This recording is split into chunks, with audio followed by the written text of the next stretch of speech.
Мекенеш. Минске дагы бир жакшы варианты мол ушу колумдагы калькулятор менен эсептеп көрсөтүп берейин. Азыркы учурда бир бөлмөлүү батирлер Горький Алмаченкада ремонт менен чыккан үйлөр, мисалы 41 квадрат метр көбөйтө турган болсом 1580ден чыгып атат да 1600ге чейин чыгып атат ремонт үйлөр. Бул 64 000 65 000 долларды түзүп атат.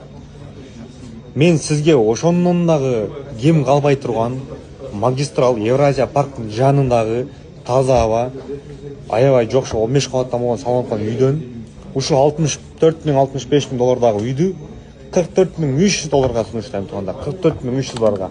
Ал кандай болот? 40 квадрат метр 40.25 деген көбөйтө 1100 доллардан. Бул да ремонт менен под ключ 2 жылга жетпей бүтө турган үй бул. Олокондо комплекс билесиздер, ремонт менен эң жакшы этаждарда бар.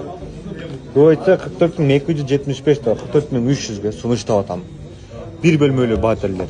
Көрдүңүздөр, мындай айтканда 20 000 доллар акчаңызды үнөмдөйм десеңиз, ушул үйдү алсаңыз болот. Буну биз 2024-жылы былтыр эле 35 000 сатканбыз. Бүгүнкү күндө почти 10 000 доллар үстүнө акча кошулуп атат. Мен сизге да сунуштайм, 2026 ушул 1 жылдан кийин 10 000 доллар кошулуп үстүнө 55 000ге чейин чыкпаса, мага келе бересиздер. Эки бөлмөлүлөр бар, 55 квадрат метр көбөйтө 1100дөн бул 60 000 доллар деп түзөт. Эки бөлмөлүү да көрдүңүзбү? 60 000 долларга азыр сиз Горький Алмаченкадан даже 60 000га бир бөлмөлүү батир дагы таппайсыздар. Жок дегенде эки бөлмөлүү акы 80-90 000га чейин чыгып кеткен. Ошон үчүн жакшы райондон бүт эле үйдүн алсаңыздар 30 000ден 20 000 доллардан 30 000 долларга чейин акчаңыздарды үнөмдөп квартира алсаңыздар болот. Ушуну чотко түшүнгөндөр болсо, бири-бириңизге жөнөтүңүздөр, үй издегендер болсо түшүндүрүңүздөр. 15 кабатка чейин көтөрүлгөн үйлөрдөн азыр нактылай төлөмгө батир алып калыңыз туугандар.